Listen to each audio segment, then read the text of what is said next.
want fundamental differences somehow. I don't know how to prove it. In other, like Greek, there's a difference. Okay. Right?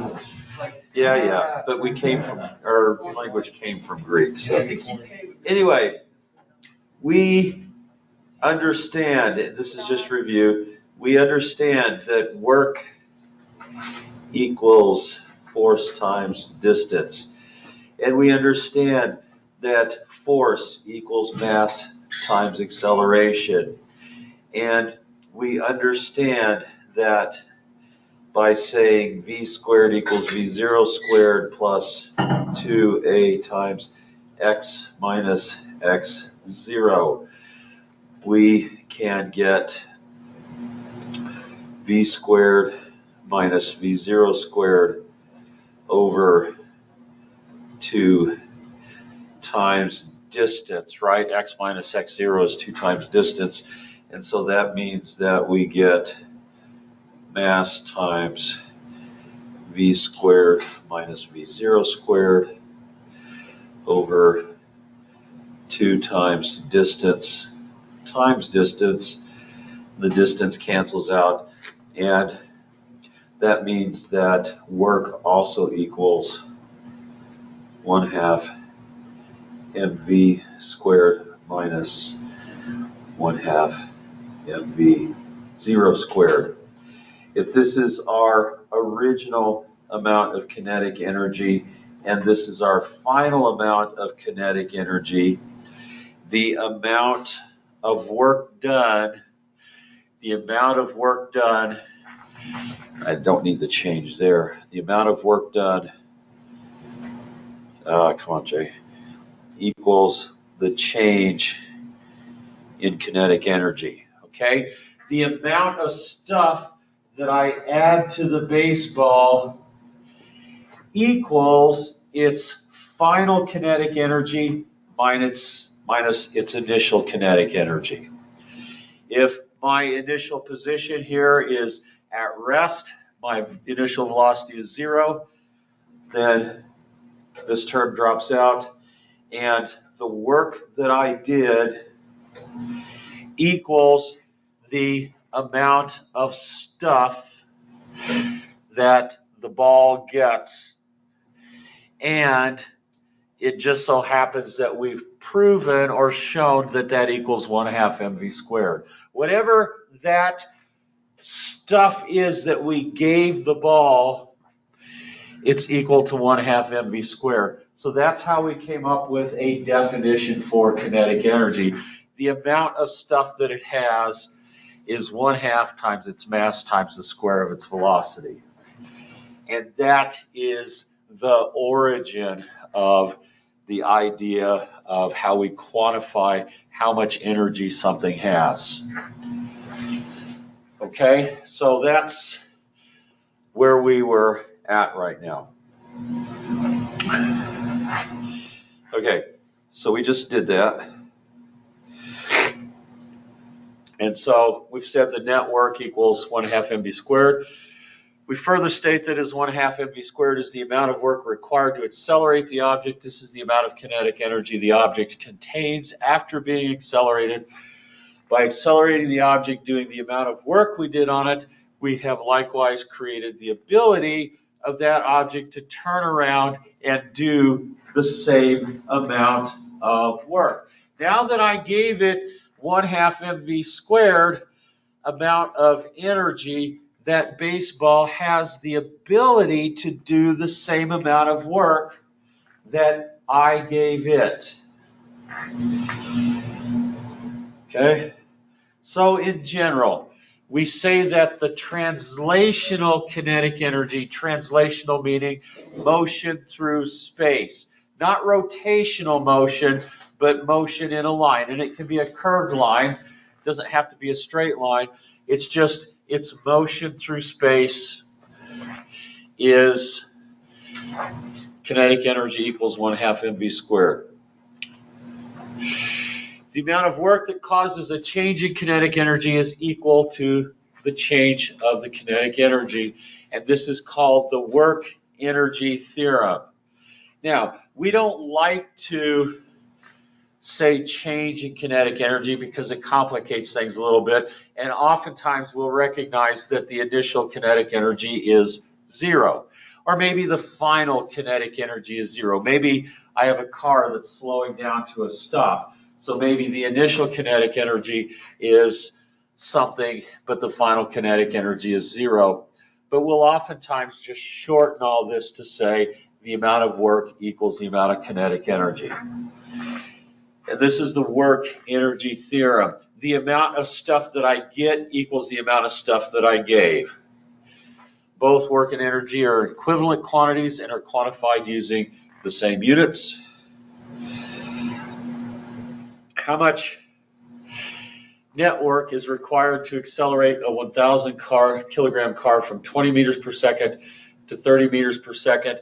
Notice, because of the equivalence of work and energy, we do not need to do a force analysis to figure this out, even though the interaction of forces between the car and the earth to accomplish this acceleration is fairly complex. Remember, if I'm going to accelerate a car, it's not actually the engine that's causing the car to move, right? It's turning the wheels, and that's creating a force on the earth, and it's the earth's reaction force on the car that's causing it to move forward, right? It's not the car itself that's causing that. But I want to find out how much work is required to accelerate this, and we remember that work equals force times distance, but I don't need to do this. I don't need to try and figure out what these forces are, because I have a knowledge that this equals 1/2 mv squared. And in this case, I am going from a value initially that is not 0, so I'm going to have to say 1/2 mv squared minus 1/2 mv squared 0, or 1/2 m times v squared minus v0 squared. Okay, so that's going to equal 1/2 times 1,000 kilograms times 30 meters per second squared minus 20 meters per second squared. And I don't have my calculator today, so somebody can figure that out for me. 900 minus 400 is 500. 500,000, 250,000 joules. Is that right? Yeah. Well, I didn't use a calculator either, but it should be right? I think so. Yeah. Isn't it cool that when you get to that point where it's just intuitive that you know how to do stuff in your head like that? I think that's right. Yeah, it should be. Car traveling 60 kilometers per hour could brake to a stop in a distance of 20 meters. The car is going twice as fast. What is the stopping distance? Okay, this is one of those problems where I'm asking a before and after situation, right? If I change one variable by this, what happens to the other variable? And the strategy is you don't try to logic it out.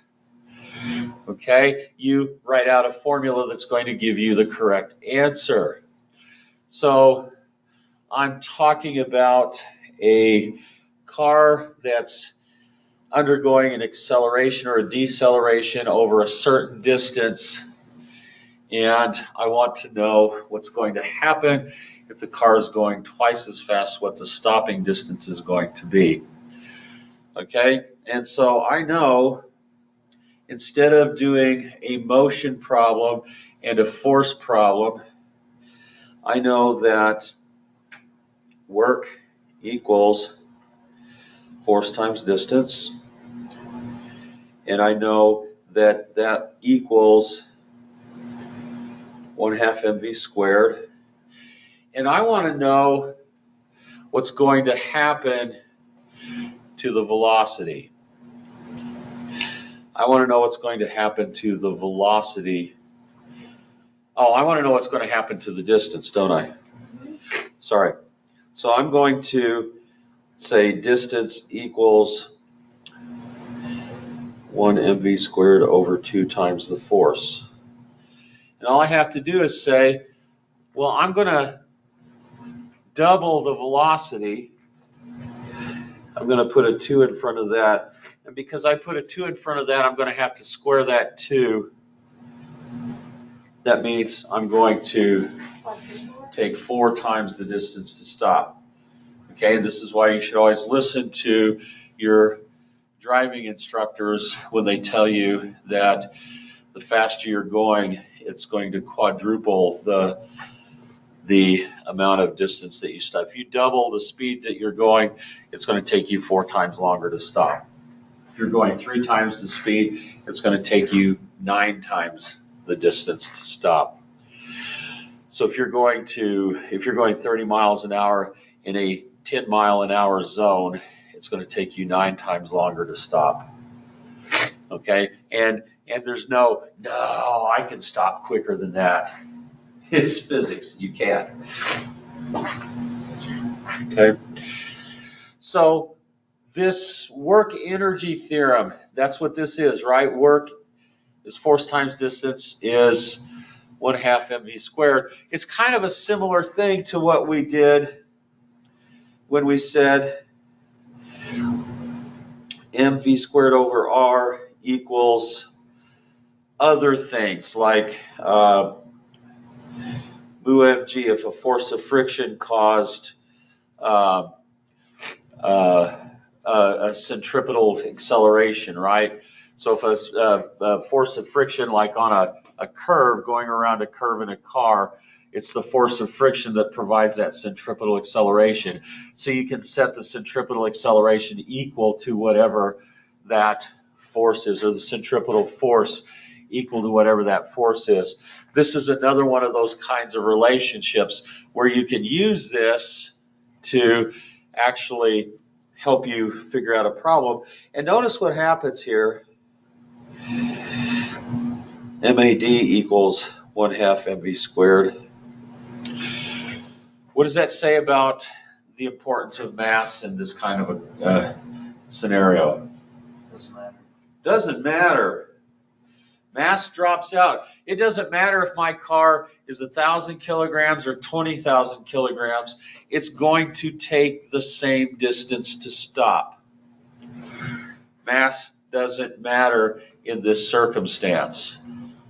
It drops out, just like it drops out in that circumstance. Go figure. Because most people would think the heavier the car is, maybe the longer it's going to take, or maybe the shorter time it would take to stop. Now, where it would come into play is how much friction would be exerted on it when it tries to stop. Potential energy. So that's kinetic energy. Potential energy is the energy associated with an object because of its position related to a force exerting body.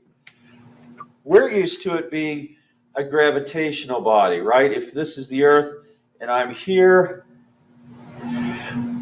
versus here, I have more potential energy up here than I do here, right? I have more potential energy here than I do here. Because if I fall, I'm going to be going a lot faster when I hit the ground here than from here. I've got more ability to do work. I've got more potential to do work.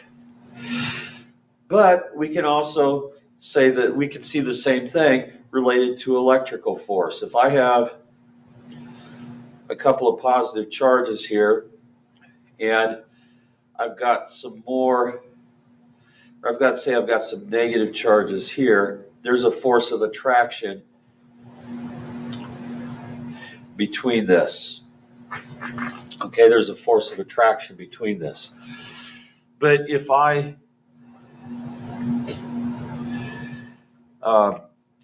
move further away, I'm going to have a greater electrical potential.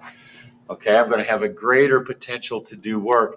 If I let go of this from here as opposed to from here, I've got more potential to do work over that distance than I do from there. That's the idea of potential energy. Now, because this is AP Physics 1 and we can't use calculus, electrical and magnetic discussions generally require a little bit of calculus and a little bit of a more difficult understanding of how potential works. So we don't use a lot of electricity or magnetic information in AP Physics 1. We just kind of stick to gravitational potential energy. So anyway, to raise an object to a displacement above a gravitational body, a force equal to mg must be applied. And the thing that always bothered me about this is the surface of the Earth here. My box is sitting on the surface of the Earth. And because of its position relative to the Earth, we say that at that point it has zero potential energy, right? The box doesn't really have a lot of potential to do anything. But if I raise it up to here, let's say I raise it 10 meters, and let's say it's a box that weighs 100 newtons. Okay, it's a box that weighs 100 newtons. If I raise that 10 meters, one of the things that always bothered me is that when I get to here, I don't have any kinetic energy. It's like, well, wait a minute, you did work on it, but you don't have any kinetic energy. Recognize that that doesn't apply now in this case, because although I did work on that certainly to get it up to here, the gravity did exactly the same amount of work in the opposite direction, so I don't have any kinetic energy when I get to the top. But I do have some potential energy. I've stored some potential energy there, and we've got to figure out how much potential energy we stored. But one of the other things that always confused me is that well, there's a point in time where you're actually accelerating the box, right? You've got to get it into motion before you can be traveling at a constant velocity. And then you're going to slow it down again up here, right? But we don't really consider those as part of our process. We only consider that point in time where you're moving from here to here at a constant velocity.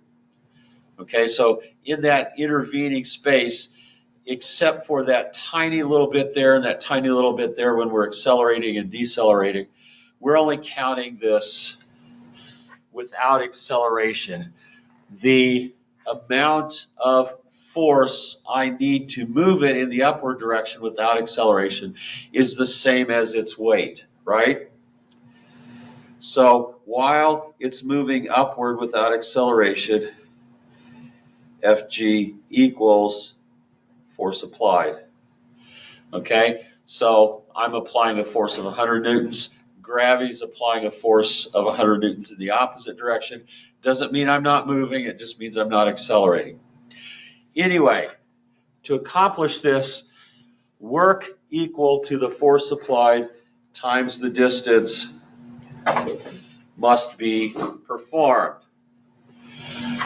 We remember, and I've used y here to say that this is in the y direction, force in the y direction times distance times cosine of theta equals mass times the acceleration due to gravity, right? That's the force that we're using because it's equal to the force due to gravity, times the height is going to give us the amount of work that we did.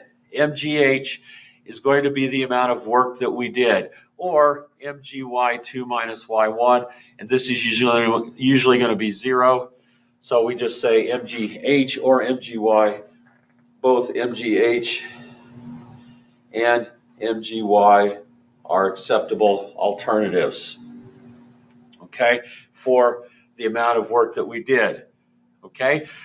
So if I follow the same thought process, the amount of stuff that I give it by doing work is the amount of stuff that it gets, then the amount of potential energy that that thing has is equal to the amount of work that I did, or the amount of potential energy is going to equal mgh or mgy. Now, recognize again that at the same time, gravity is a force in the opposite direction. So if I'm doing work in the upward direction and I'm not accelerating, there must be a force doing work in the opposite direction that's equal, except now cosine is not cosine of 0 degrees, right? In the upward direction, my force is upward and the direction of motion is upward, so the angle there between those is 0 degrees, right? But for gravity, the motion is in the upward direction, but the force is in the downward direction, and the angle of separation there is 180 degrees, and that's what gives us the negative sign. Does that make sense? Okay. Work done by gravity equals force of gravity times distance times cosine of 180 degrees, which is -1. Okay. When all else fails, the math will give you comfort. Okay. When my brain says, this is becoming fuzzy to me again, I'm not sure I understand the concept, this is rock solid, right? I can go back to the math and it can help me remind myself of how this works. Once at a given height, the object has the ability or the potential to do that amount of work. Therefore, we say the object contains gravitational potential energy. We can also state, and this is going to get a little bit weird, we can also state mathematically that a change in potential energy would be given by this. The change in gravitational potential energy equals the final potential energy minus the initial potential energy. Much like we can say the change in kinetic energy equals the initial kinetic energy, or the final kinetic energy minus the initial kinetic energy. And it's always the final, right? The final comes first and then the initial when we're talking about change. As with the work energy theorem, the change in potential energy can be related to the amount of work causing the change in potential energy if it's accomplished without acceleration. Work applied equals the change in potential energy equals the final potential energy minus the initial potential energy. Okay? Because the work is being done against gravity, we could also say that the work giving rise to the change in potential energy is the opposite of the work due to gravity. Okay?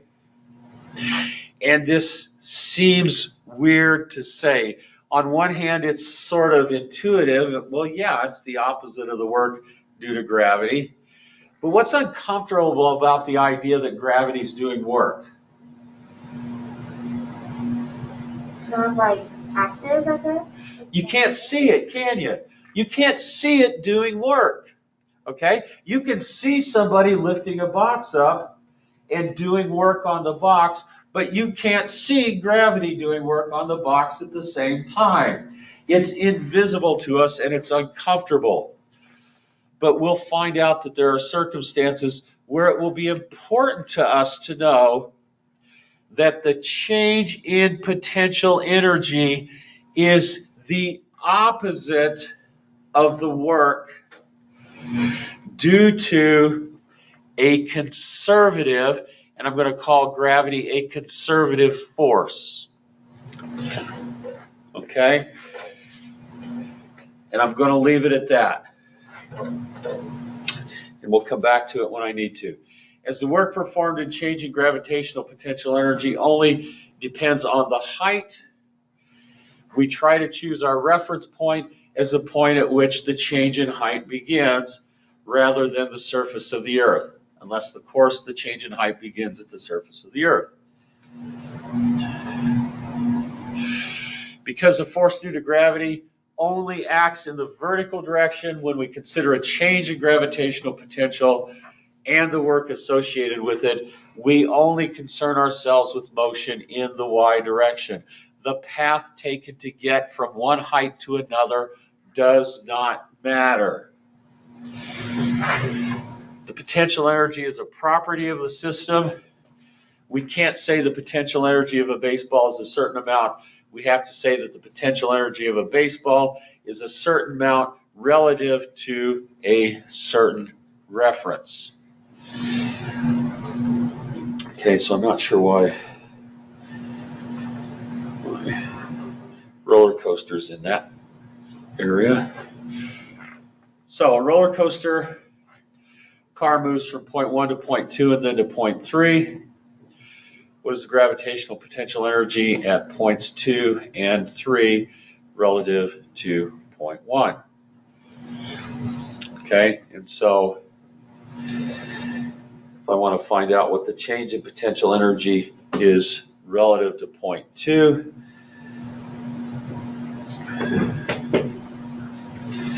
I'm just going to say PE equals mgh or mgy, it doesn't matter. And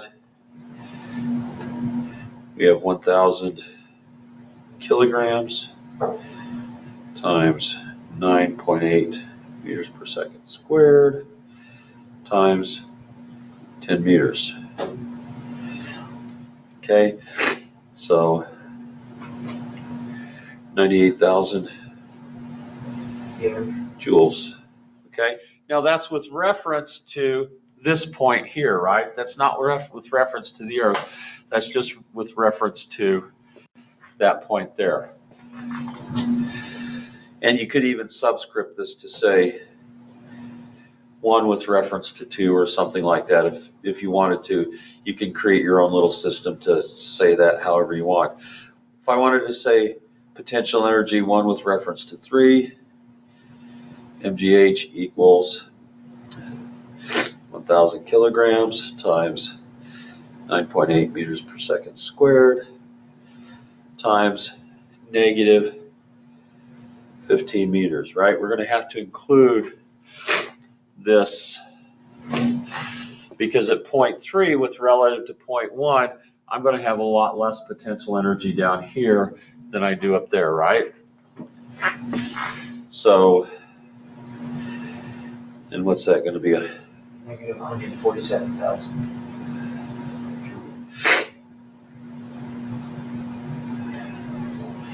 147,000?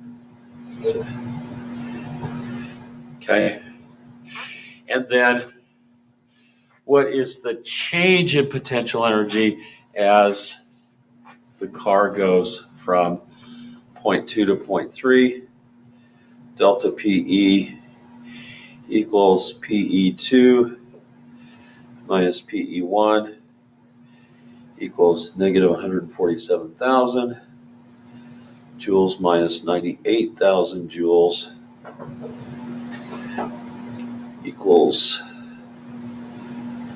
minus 245,000 joules. Okay, so with reference to this point has 245,000 joules less of potential energy, right? With reference to the Earth, it probably still has a little potential energy because it's still above the surface of the Earth. But with reference to there, it's lost 245,000 joules of energy. But what's happened to its kinetic energy? Increased. By how much? The 245,000 joules. So now that potential energy that I lost has been completely converted to kinetic energy. And if I have a really good roller coaster where there's not a lot of friction, it's going to be pretty close to that. I'm actually going to recover an awful lot of that potential energy, and I'll be going at a velocity that is consistent with that. Up here, I'm going at a velocity of 0, right? Let's see how much kinetic energy I have. If I gain 245,000 joules of kinetic energy, so KE equals 1/2 mv squared, and so V is going to equal the square root of 2KE divided by mass equals the square root of 490,000 divided by 1,000. I should be going at a velocity of 70 meters per second.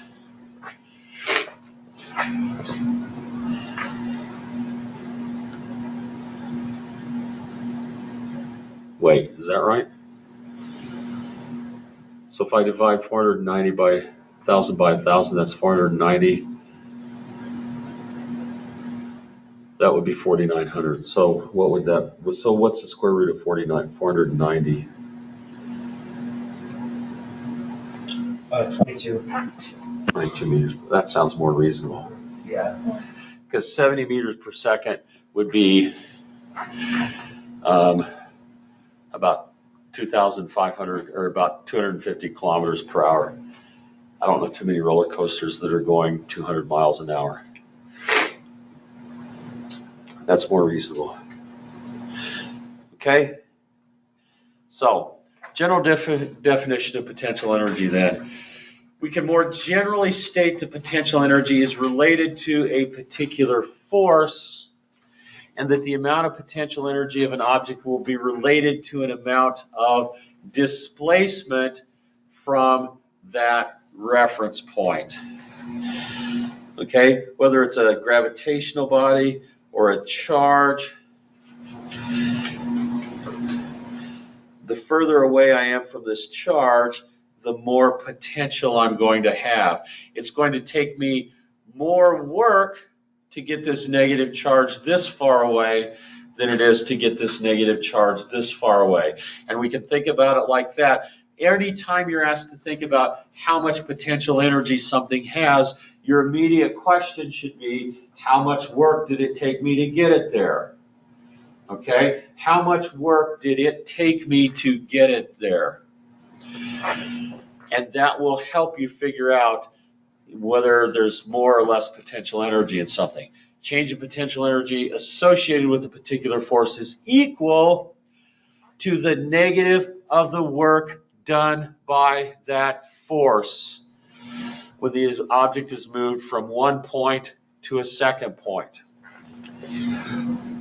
So if I have a charge here, a positive charge here, and a negative charge here, we would suggest that this is just like gravity. There's a force of attraction there, right? And we know that the force is going to equal mass time, the force is going to, or the work that I do, not the force, the work that I do is going to equal the force times the distance. So if I move that charge, and let's say that there's a force of electrical charge of 100 newtons, and let's say I move that charge 1 meter, force times distance is going to give me 100 joules, right? It took me 100 joules of work to get that there. Therefore, I now have 100 joules of potential energy related to that positive charge. Okay, now things are going to work a little differently with electric charges because the force of electric charge decreases a lot more rapidly with distance than the force due to gravity does. Okay, so if I move from 1 meter or from 0 meters to 10 meters above the surface of the Earth, gravity is not going to change significantly, right? My force due to gravity is going to be exactly the same here as it is here.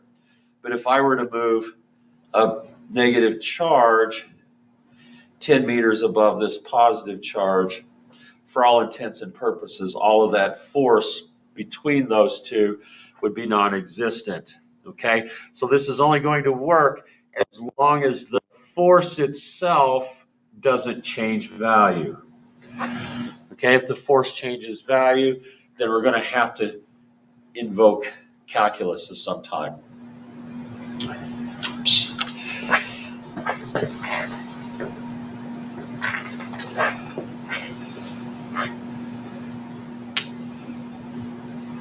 Okay.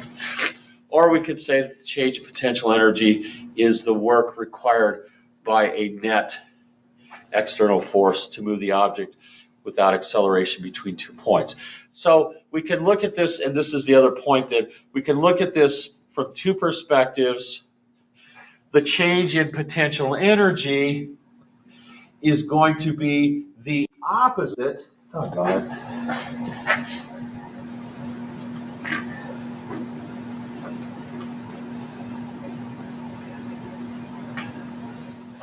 Is going to be the opposite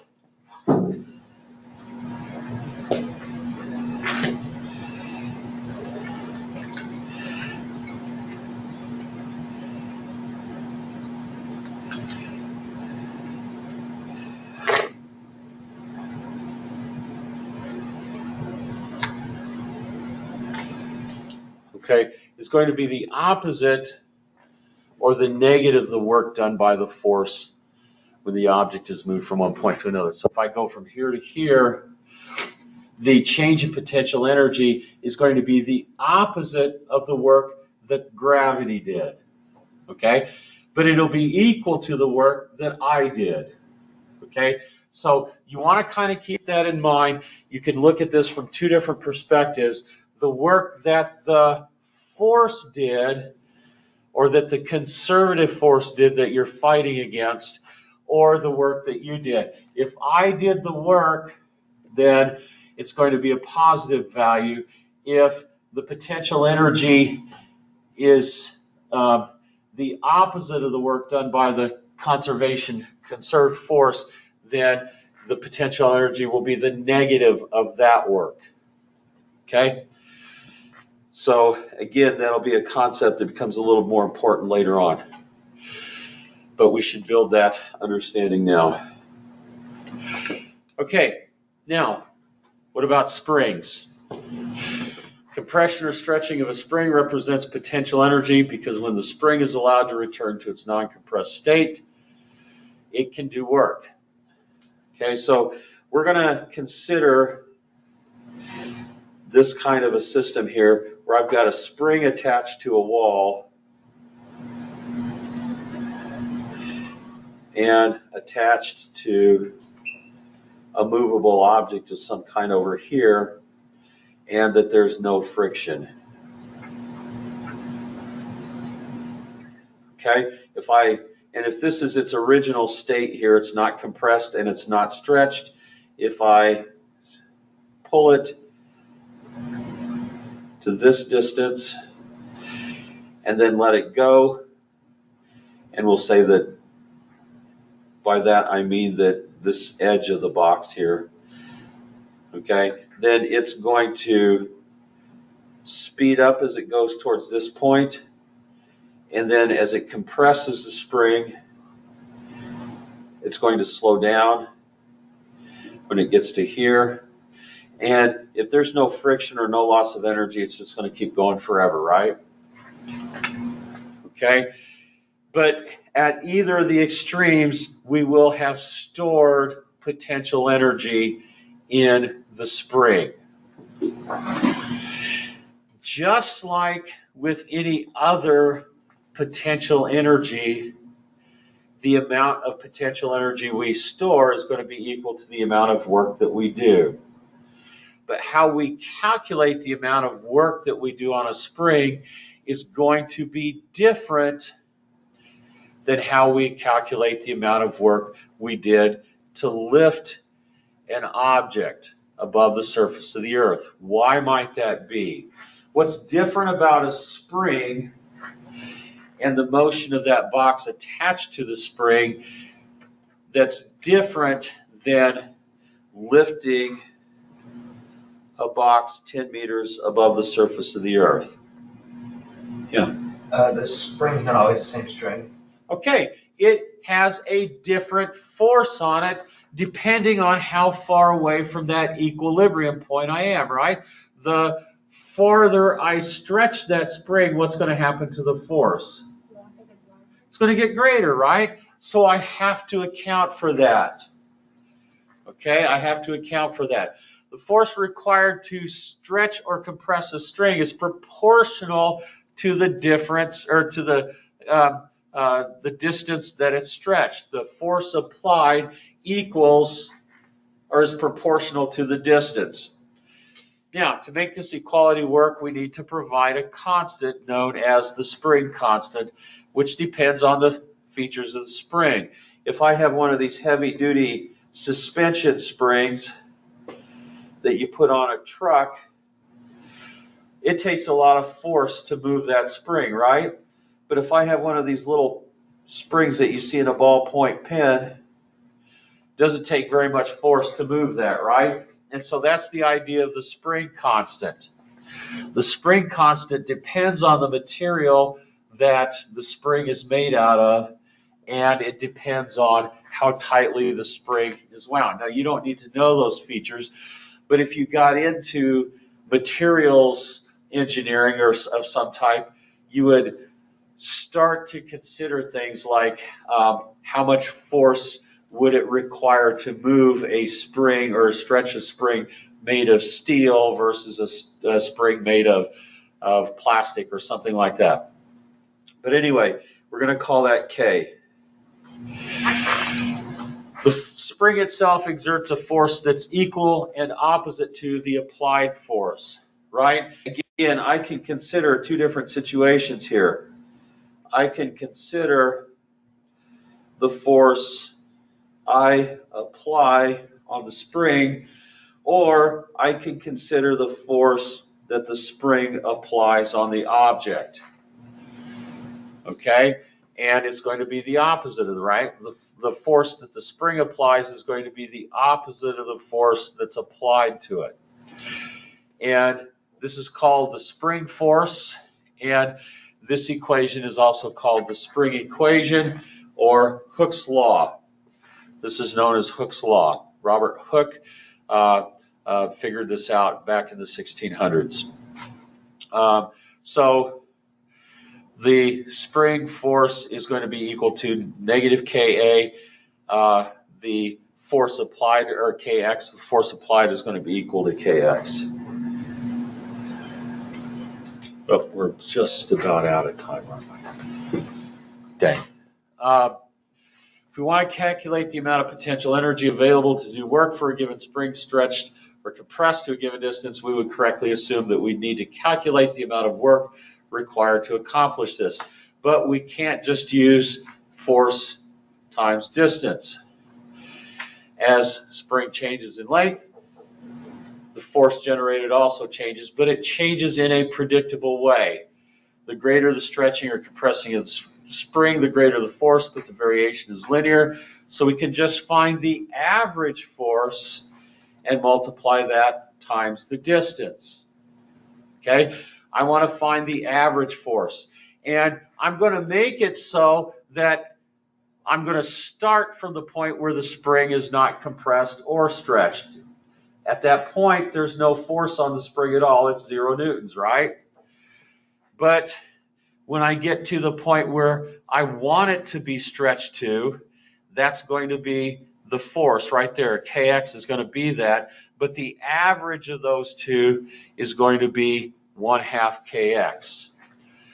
So all we need to do is substitute that into force times distance. If force equals 1/2 kx, and force times distance then equals 1/2 kx times x.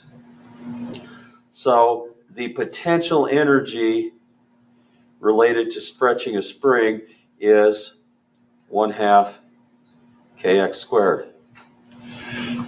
Okay, and you should plan on making sure that you know how to derive that. Okay, you won't get that on the AP test. Because we can create circumstances where an object contains a particular amount of potential energy, that is, a situation has been created in which the object can do a certain amount of work, we often say that the energy has been stored as potential energy for later use.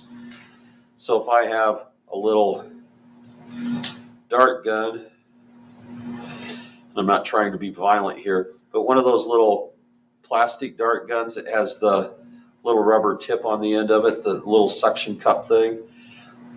If I compress that spring to a certain amount, I've stored energy in that spring for later use, haven't I? Okay, and in all likelihood, there will be some kind of a problem on the AP test that will ask you to analyze the forces related to this kind of a circumstance. So we'll do a fair number of those problems. Is this making any sense at all? Good. You guys are awesome.